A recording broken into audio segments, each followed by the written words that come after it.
Ken, how do you feel being in Israel and being in Gedi today? It's wonderful to be here. I have been a believer my whole life. I've been reading about all these things I've been seeing, and now to see them in front of me is just, it's really overwhelming.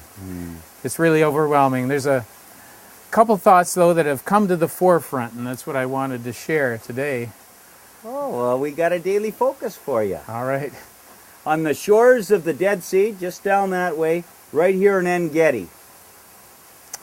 I was thinking about many things, like I said, but one thing that has come really clear to me, it's really a focus here as I've been here, and that is God keeps covenant. As I've seen what God is doing in the nation of Israel and with His people here, it has just come crystal clear to me that God does keep covenant. He's a covenant God. There's a scripture in Ezekiel 16, verse 8, that reads,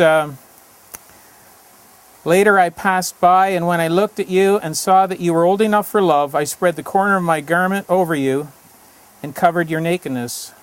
I gave you my solemn oath and entered into a covenant with you, declares the sovereign Lord, and you became mine. As we become the Lord's, we enter into covenant with Him. And as a matter of fact, as you study Scripture, you'll find that God only deals with people's hearts through covenant. And this being here today, these past 2 weeks have been such a revelation to me that is so true, that God really is true. We don't have time to teach on covenant, so I'll just share a couple thoughts, basic thoughts. And one is this: when you enter into covenant with somebody, you enter into covenant with any others He's in covenant with. And so in this case, as a believer, we break the bread. We publicly demonstrate that we're in covenant with the Lord, which automatically declares that we're in covenant with all His children. It also is making a declaration, which I don't think many believers understand, that any other covenant the Lord has, we've also entered into. Now, the Lord made a covenant with this funny fellow Abraham about 4,000 years ago.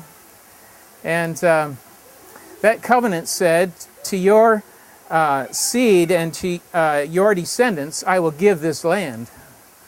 And that covenant is just as real as the covenant we have through Christ's blood.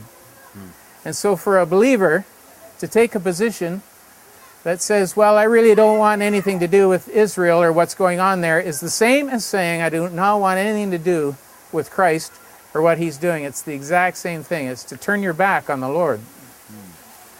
By saying, I do not care or have any consideration for what He is doing here in this nation.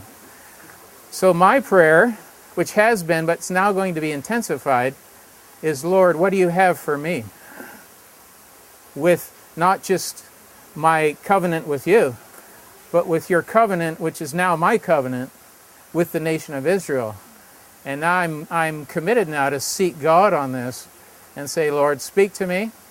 And I'm publicly stating here I'm going to walk in obedience.